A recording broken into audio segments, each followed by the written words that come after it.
O TIPS ele é um procedimento chamado shunt porte sistêmico intrahepático transjugular. Esse procedimento ele foi criado na década de 60 em Oregon, nos Estados Unidos, e ele tem uma finalidade em especial para os pacientes que têm uma hepatopatia crônica, aquele paciente com cirrose. Esses pacientes eles têm algum grau de hipertensão portal e eles têm uma dificuldade em passar o sangue do sistema portal, que chega no fígado, para as veias suprahepáticas. E esses pacientes começam a desenvolver a hipertensão portal e as suas complicações. Então o TIPS ele visa criar uma ponte entre a veia porta e as veias suprahepáticas por dentro do parênquima hepático. É um procedimento realizado via endovascular, com uso de stent e sem cortes. As indicações para o TIPS são os pacientes que apresentam hemorragia digestiva alta de origem varicosa, ativa ou recorrente, que não tiveram uma resposta satisfatória ao tratamento endoscópico, seja por ligaduras de varizes ou escleroterapia, pacientes com ascite refratária, hidrotórax, síndrome de Budd-Chiari. As indicações do TIPS são para aqueles pacientes que possuem hemorragia digestiva alta de origem varicosa, ou seja, aqueles pacientes que estão vomitando sangue e eles não conseguem obter um controle por via endoscópica. Então, quando o endoscopista ele entra pela boca do paciente com endoscópio e vai lá nessas varizes para tentar colocar um elástico, para tentar fazer escleroterapia e não resolve, ou resolve momentaneamente e sangra depois, pacientes que possuem ascite, que é aquela barriga d'água, pacientes que possuem uma síndrome chamada síndrome de Budd-Chiari, síndrome hepatorrenal, todos esses pacientes são pacientes indicados para o procedimento de TIPS. Após o procedimento, o paciente ele tem que ser deslocado para uma unidade de terapia intensiva.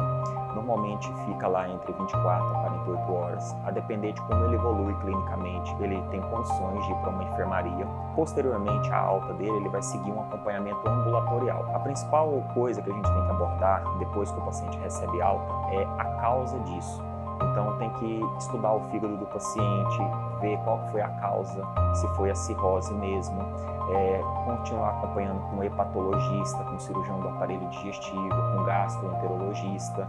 É necessário um acompanhamento cardiológico também, necessário um acompanhamento com a equipe de radiologia intervencionista. A gente precisa realizar um ultrassom Doppler hepático nesse paciente, porque como a gente coloca um stent dentro do fígado comunicando a veia porta com as veias suprahepáticas, a gente precisa, pelo menos a cada 3 meses no início, checar a perviedade desse stent, porque se eventualmente estiver obstruindo, a gente precisa abordar precocemente para evitar um novo quadro.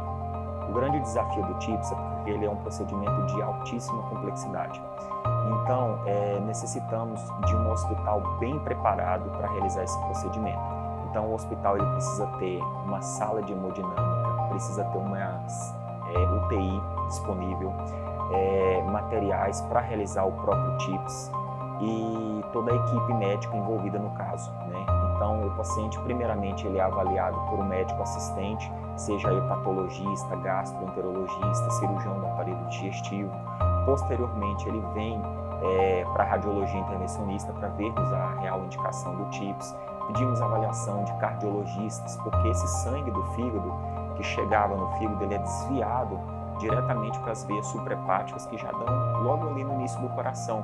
Então o cardiologista precisa avaliar esse paciente para ver se o coração do paciente vai aguentar receber essa quantidade de sangue. E obviamente a equipe de medicina intensiva, a equipe de UTI precisa estar bem preparado, ter conhecimento do que se trata o procedimento, saber quais são as possíveis complicações depois do procedimento, para abordar esse paciente de uma maneira mais completa possível, visto que é um procedimento de alta complexidade, representa riscos para o paciente, então toda a equipe precisa estar envolvida para a gente obter sucesso no caso. As perspectivas futuras do procedimento TIPS aqui no estado de Rondônia é levarmos esse procedimento a conhecimento de todos os médicos e todos os pacientes que necessitem dele, porque a equipe ela está sempre se capacitando, sempre melhorando, só que observamos que muitos pacientes acabam não chegando até nós por falta de conhecimento tanto da parte médica quanto da parte dos pacientes sobre o procedimento em si. Muitos imaginam que aqui no interior do estado a gente não realiza esse procedimento, estamos aptos a realizar o procedimento. A equipe médica do hospital está sempre se atualizando, se capacitando, participando de congressos para poder fornecer esse atendimento de uma maneira mais completa possível. E o grande desafio é levar a conhecimento de toda a população para que mais pacientes sejam beneficiados aqui no interior de Rondônia. Ele apresentou reação adversa até a transfusão. Então, o tempo inteiro foi um paciente extremamente difícil, apresentou choque hemorrágico, né? E quando ele voltou e continuou apresentando sangramento, foi me passado que foi necessário, o Dr. Thiago passou o balão esôfago gástrico, né? E aí começou um desafio maior ainda, o que fazer com um paciente que tem hemorragia digestiva alta, cirrótico e sem possibilidade de ligadura elástica. Foi quando a gente chamou o Dr. Rômulo, né, para a possibilidade de passagem de TIPS, para poder desviar o trânsito do sangue para essas varizes esofágicas, para a gente conseguir ganhar tempo para uma provável indicação de um transplante hepático, né? Fizemos, ele nesse momento estava bem mais estável, uma droga vasoativa baixa, conseguimos levar para fazer uma angiotomografia, para ver se ele era eletivo, né, compatível com a possibilidade de passagem de TIPS. E ele era, né, o Dr. Rômulo fez essa tomografia, essa angiotomografia, viu que ele não tinha trombo em vaso e que realmente era possível, era passível de passagem de TIPS. Um grande desafio aí agora, muito mais para o Dr. Rômulo, né, como fazer um procedimento dessa complexidade sozinho. Foi quando nós chamamos o Dr. Arthur, que é endovascular, e foi brilhante, muito interessante esse desafio que eles tiveram juntos, né? E o tanto que foi importante para o paciente eles terem conseguido com grande êxito esse mérito, né, de conseguir passar o TIPS. Ele tinha algumas alterações anatômicas e eles conseguiram passar. Foi um procedimento bastante longo, foram 8 horas de procedimento. E o paciente chegou num pós-operatório desse procedimento para nós muito bom. A gente conseguiu tirar o balão, ele não apresentou mais sangramento, daí ele apresentou realmente algum sangramento residual, né, que fica realmente em forma de melena, né, que é um sangramento digerido. Mas ele estabilizou, ele saiu da droga e agora eu acredito que a gente conseguiu aí o grande mérito de dar uma chance para ele entrar na fila de transplante. Então foi espetacular, os meninos estão de parabéns. Para nós foi uma grande realização, né, para a família, a gente conseguir dar esse retorno para a família de que deu certo, né, e que a gente dá mais uma esperança nesse caso aí para o seu Joaquim. A grande felicidade é que foi o primeiro TIPS do estado, né? Eu acho que isso daí acho interessante deixar frisado que pelo que o Dr. Thiago falou, o Dr. Rômulo também falaram que foi o primeiro TIPS com sucesso do estado. E a gente espera que continue sendo um sucesso e continue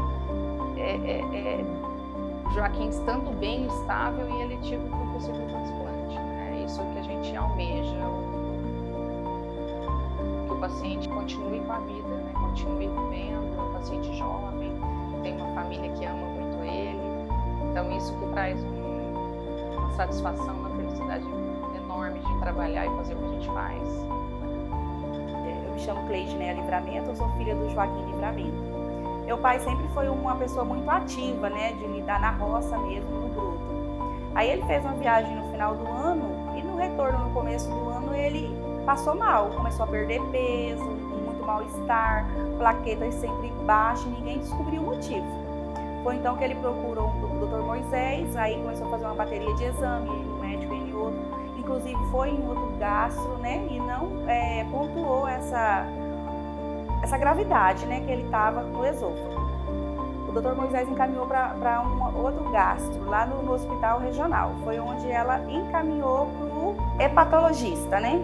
Foi onde a gente constatou que ele está com cirrose hepática, né? Nível 4, já bem avançado. Isso tem cerca de 2 a 3 meses que a gente veio descobrir essa doença, né? Aí a doutora hepatologista de Porto Velho encaminhou para um outro gastro que veio para o Dr. Thiago para fazer esse procedimento de ligadura, que seria já uma prevenção para não acontecer essa hemorragia esofágica, né? Aí meu pai passou pelo procedimento, tudo beleza, o Dr. Thiago já tinha avisado que poderia acontecer, né? Então a gente já estava todo meio que apreensivo. Dia 30, meu pai amanheceu mal-estar, segundo ele relatou, muita ardência no estômago, né? E começou a vômitos, né? Sangue mesmo. E a gente ficou muito preocupado, porque o doutor já tinha falado da gravidade, se viesse a acontecer isso, né? A gente teve o primeiro socorro dele, levamos o pronto-socorro de Ministro Andreasa, porque ele é de lá, né? E de lá a gente entrou em contato com o doutor que fez esse procedimento de ligadura aqui. Porque a gente não sabia o que poderia ter se foi essas ligaduras que rompeu, ou poderia ter sido outras varizes, porque ele tem várias varizes, né? Lá, bem distendidas mesmo, bem calibrosas, devido a essa cirrose. Pontuando que ninguém sabe a origem dessa cirrose. Meu pai não é alcoólatra, não fuma, e ninguém sabe ainda a origem da cirrose. Aí a gente trouxe o pai para cá, o doutor Thiago pediu para averiguar se não tinha sido, né, esses procedimentos que ele foi feito, né? Aí fez a endoscopia, constatou que não foi do procedimento das ligaduras, foi uma outra varize que tinha se rompido, né? Aí o doutor tentou de novo fazer outro procedimento de ligadura, fez, ficou muito trabalho, mas conseguiu. Só que daí nesse trajeto ele evoluiu, precisou de ser entubado no meio do procedimento. E já na UTI ele teve um outro episódio de hemorragia muito forte, muito mais grave, que a única forma de conter, assim, de controlar foi colocando um balão esofágico, né? E a gente já bem desesperado devido à gravidade, que só ia aumentando a complexidade, né, da gravidade do quadro dele. E o doutor ainda relatou que esse balão não poderia ficar mais do que 72 horas, porque senão faltava sangue para os demais órgãos, para o esôfago, para o estômago, né? Aí a gente começou uma luta, uma corrida contra o tempo. A gente ficou sem opção, aguardando. Meu pai precisava de passar por um procedimento que era a única forma dele conseguir um pouquinho de tempo a mais para ver o que a gente poderia ser feito, né? Depois que colocou esse balão esofágico. Precisava de passar por um procedimento chamado TIPS. A gente, né, leigo, a gente nunca ouviu falar, achava que qualquer médico faria. Eis a surpresa. Tem que ser um médico especializado e só tinha um aqui em Cacoal e ele não faria o procedimento sozinho. Dias de terror, pode-se dizer assim, que a gente passou, né?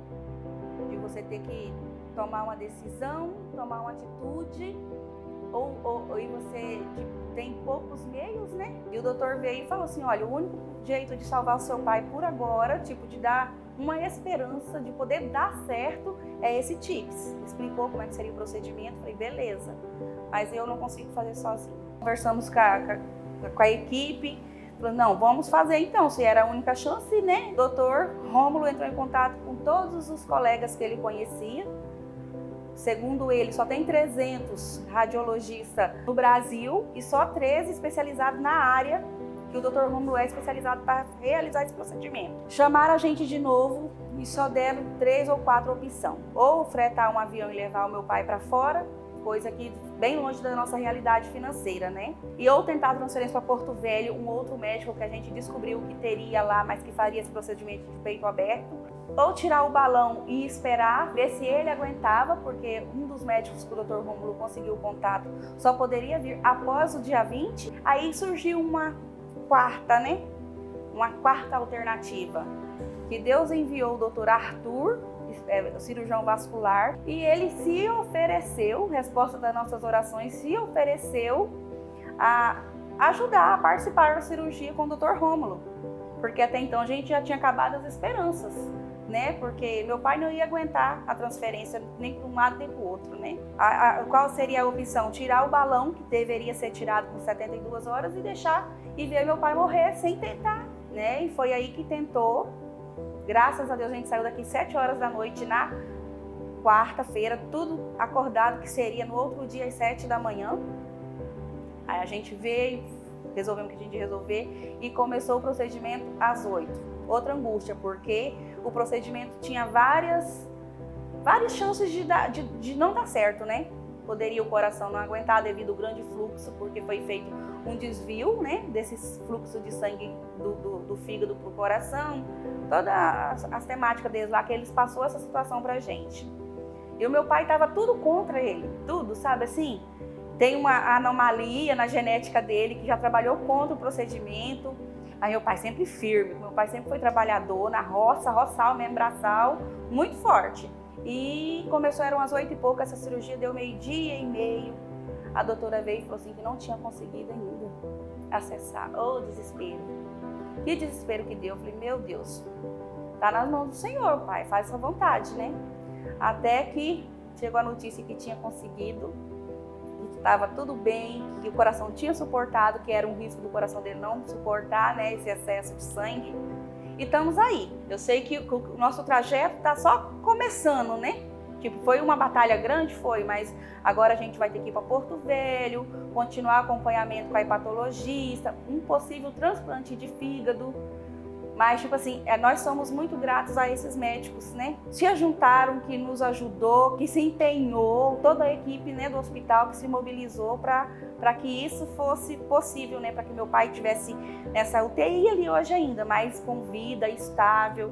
Ainda nós temos, né, esperança que ele ainda está vivo e vamos continuar a luta. Então, a gente decidiu a vir fazer esse procedimento aqui no Hospital dos Ocidentados com o Dr. Tiago, porque a gente fez uma pesquisa, né?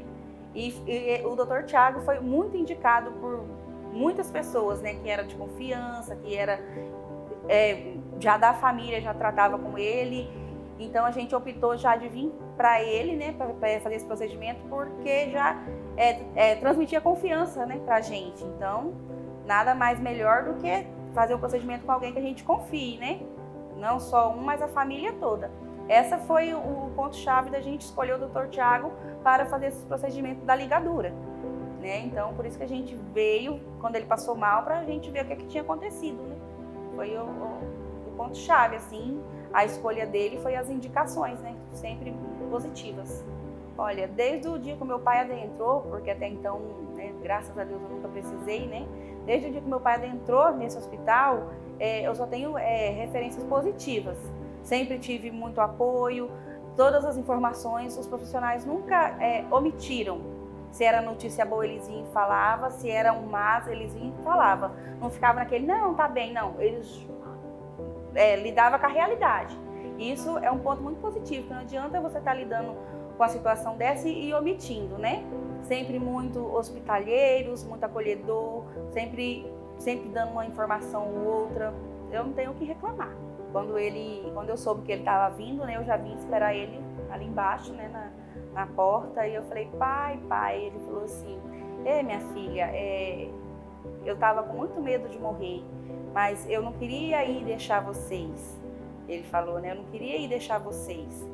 E a Rose passou mal, que é a enteada, filha do coração dele, né? Mas eu falei para ela tem que ficar firme, que ela tem que cuidar da mãe dela. Eu falei, não, pai, o senhor vai ficar bem, isso aí não é nada, tal. E ele sempre com medo de morrer, né? Com medo de morrer, mas pensando, e meus cafés agora? Pensando no trabalho, que a vida dele era essa, de levantar cedo e ir para a roça. Tanto que eu acredito que, por ele estar suportando todos esses procedimentos, todo esse desafio que ele está, né, tá respondendo bem a tudo, eu acredito que grande parte ser dessa garra dele, né, de ser uma pessoa muito forte, sempre trabalhadeira, né, no pesado mesmo. Eu acredito que isso conta muito pela recuperação dele, né, por ele estar passando todos esses processos bem. Aí daí, quando surgiu esse fio de esperança, só gratidão. Eternamente, tipo, não tem dinheiro que pague, né, o que eles fizeram pra gente, porque, é que nem eu falei, enquanto tiver um fôlego de vida, tem esperança, e eles abraçaram a luta com a gente, né, eles não desistiram. Eu sempre falo pro pai ali dentro, pai, o senhor não desiste, nós não desistimos do senhor, nós estamos sempre aqui, e a gente é grato pela equipe também não ter desistido dele, né, de ter abraçado a causa. E tipo assim, o doutor Arthur foi um desafio para eles, que ele não é especialista na causa, né, no procedimento, na patologia que ele tá, né, e tipo assim, se ofereceu para ajudar, não tem palavras de agradecimento a eles, só nossas orações mesmo para ele, porque, né, para abençoar eles cada vez mais e mais, que eles continuam fazendo a diferença, né, na profissão que eles escolheram, que eles estão realizando com excelência. E o que fez toda a diferença é a união da família, né? Nesses momentos que a gente vê que a união da família faz toda a diferença. União em oração, em estar junto, calor humano, né? E você saber que você está lutando aquela batalha, não está sozinha, né? A gente se reunia ali embaixo e orava, a gente orava aqui em cima, a gente fazia corrente de oração na madrugada e sempre pedindo para que Deus fizesse a vontade dele, né? E não a nossa, o que foi o melhor para o meu pai. Que às vezes a nossa vontade não é a vontade de Deus, né? Mas sempre tendo fé. Que Deus, para Deus nada é impossível. Por isso que eu digo que foi Deus que enviou esses médicos na vida do pai. Que foi muita oração, muito jejum, muito joelho no chão, muito choro. Primeiro, quando tiver um sintoma, menor que seja, não espere, não se automedicam, né, em casa. Vai para um profissional adequado, especialista, e descubra, não deixa chegar a esse ponto. Não que o meu pai não tenha procurado, ele procurou, mas nunca ninguém orientou a gravidade assim, né? Falava, você tem tal coisa assim, mas nada que para assustar para procurar. Achava que com remedinho funcionava. Então, o que eu tenho a dizer é isso. Sentiu um sintoma, sentiu uma dor, vai atrás, não deixa agravar.